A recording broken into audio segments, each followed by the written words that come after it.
Hey everyone, Harris Rubenstein here for College Football Daily. You can follow me on Twitter at SportsDean for all of your sports coverage. Big news in college football as Clemson quarterback Hunter Johnson has announced that he will be transferring away from Clemson after just 1 year with the program. The former five-star recruit will be highly sought after, and there will be no shortage of options for where he continues his college career. DABO SWEENEY, his coach at Clemson, says, quote, "Hunter is one of the best young men I have ever coached and has a very bright future ahead of him."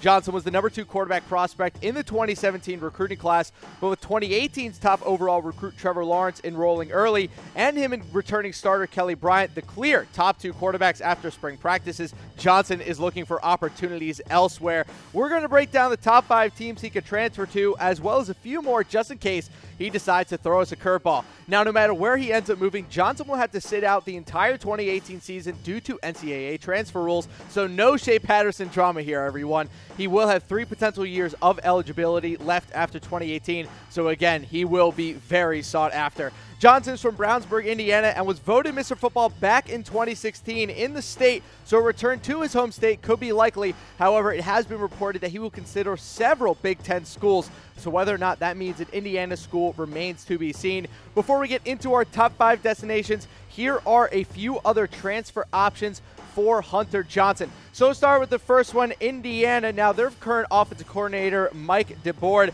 was the offensive coordinator when he committed to Tennessee back in 2015 from Indiana. Number 2, we have Nebraska. Obviously, Scott Frost is a huge pull there. Potential quarterback whisperer Hunter Johnson would have the opportunity to awaken the sleeping football giant that is the Nebraska football program. Our third option is Michigan. Obviously, Shea Patterson coming in this year, but he is expected to be a one and done, which means he will play this year and possibly go to the NFL next year. So in 2019, that leaves a huge quarterback battle possibly between Hunter Johnson and the likes of Dylan McCaffrey and Brandon Peters and others. Another option is Florida. They did bring in Emory Jones, but Dan Mullins could be looking for a little bit more of a pro-style quarterback to lead his offense. This is the last year for Felipe Franks to really have a shot at the job, so we could be seeing a new quarterback face in 2019. And then finally, it's Alabama. Now, obviously, any quarterback battle with Tua Tagovailoa in 2019 would be a huge headline, but Butch Jones is there. Now, if you're wondering what the connection is, Butch Jones was the head coach at Tennessee back when Hunter Johnson initially committed to Tennessee back in 2015. So some connections there, but those are just a couple of possible destinations if they are outside our top 5. But let's get into that top 5. At number 1, we have Northwestern. So a lot of connections between Northwestern and Hunter Johnson. Now, firstly, 24/7 and ESPN have both reported that Northwestern is one of the 2 schools that Johnson will be considering.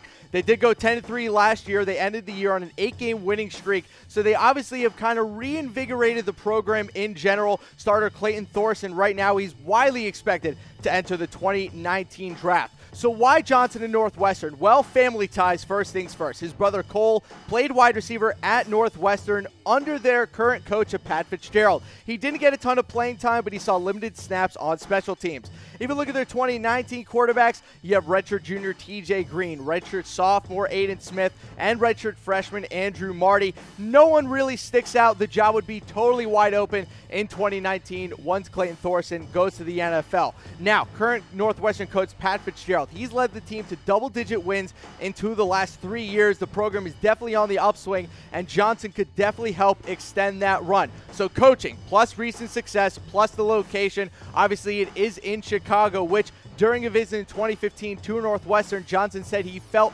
at home in Chicago. Coaching, recent success, and location equals a great option for Johnson. Let's move on to number 2, and that is Purdue. Purdue is the second school that ESPN and 24/7 Sports reported that Johnson could be considering. They were also the 3rd team to offer him a scholarship way back in 2015, and even farther back than that, his first official college camp was way back in 2013 with Purdue. Now, they went 7-6 last year with a bowl win over Arizona. Huge win for new coach Jeff Brom. who they also gave a contract extension to until 2024. Now let's look at the actual quarterback situation for Purdue right now. Starter Elijah Sindelar, 1,700 yards last year, 14 TDs to 6 interceptions. He will most likely return in 2019. So along with the returning starter who will be a senior in Sindelar, you have freshman Jack Plummer, who was the top quarterback recruit, or is the top quarterback recruit for the upcoming class for Purdue.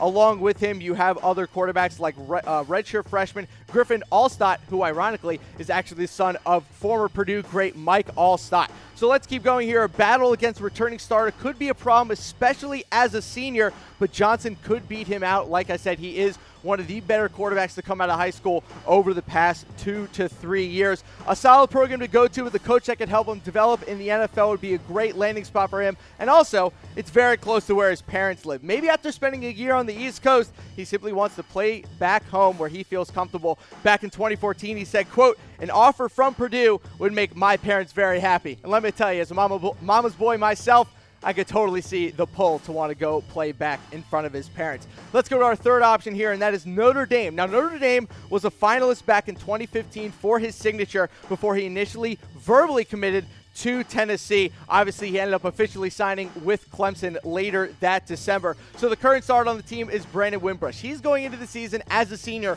so he will not be around in 2019. So who does Johnson have to worry about in 2019? Well, it starts with freshman Phil Yurkovich, who is the top recruit for Notre Dame at quarterback in this year's class. He also has to worry about sophomore Avery Davis and also sophomore J.D. Carney. But the 2019 quarterback battle is wide open. Yurkovich might not be ready, and Avery Davis is only 5'11". He did take visits to Notre Dame in 2015 when he was deciding to initially commit, like I said before, but his recruiter Mike Sanford is no longer in South Bend. He actually took over for Jeff Brom at Western Kentucky, funny enough. But Notre Dame had a great year last year, 10-3 with a bowl win over LSU in the Citrus Bowl. Huge bounce back year for the program. They went 4-8 in 2016. Let's go to our fourth option, and that is Penn State. Now, Penn State also was a finalist back in 2015 when he was committing. Like I said, they were a finalist with Notre Dame and Tennessee, who he did end up verbally committing to. But with the Penn State quarterback situation, obviously it kind of revolves around Trace McSorley. 3-year starter, but he will not be returning in 2019. So who does he have to worry about? He has to start with redshirt freshman Sean Clifford, redshirt junior and backup quarterback Tommy Stevens, and also sophomore Michael Schuster. Now, Sean Clifford is probably his biggest competition. 4-star prospect in 2017, will be a top candidate for the job in 2019. Now, a lot of people have also pointed to Tommy Stevens, who was the backup last year and will be the backup on the team this year as well. There were a lot of rumors about him transferring. It didn't end up happening, but he isn't your prototypical quarterback. He was actually called a Wildcat quarterback by head coach James Franklin, so take that as you will. The open starting spot in 2019, a high-profile program, and an excellent head coach is hard to turn down, especially with the program missing out on top 2018 quarterback prospect Justin Fields. Hunter Johnson could be the quarterback of the future at Penn State. All right, let's get to our last option. That's Tennessee. He was committed at one time to Tennessee in August of 2015, but he flipped to Clemson that December. Tennessee was actually the first team to offer him a scholarship way back in July of 2014. Even Johnson said it, quote, "Tennessee was my first offer. I've always believed in them from the beginning." He said that back when he committed in August of 2015. The program in general, little bit shaky. They went 4-8 last year. They are 2-year removes, though, from back-to-back 9-win seasons. New head coach Jeremy Pruitt is in town to stabilize the program, and the quarterback situation, it is wide open. The quarterback battle is expected big time in 2018 between Will McBride and Jarrett Guarantano. Again, wide open in 2019. Both are okay quarterbacks, but neither took the job by the reins last year. Maybe one does this year, but either way, the job will be open or will be up for grabs again in 2019, regardless of which one of these takes control, especially if Hunter Johnson decides to join the fold. Let's go through my top 5 transfer destinations again for Hunter Johnson. We have Northwestern at 1, Purdue at 2, Notre Dame at 3, Penn State at 4, and Tennessee at number 5. That's going to do it for me. Remember to subscribe to the Chat Sports YouTube page so you can get an alert whenever we got a new video for you, and also so you can stay up to date on everything college football. Again, you can follow me on Twitter at SportsDean for all of your sports needs. But for now, we'll see ya.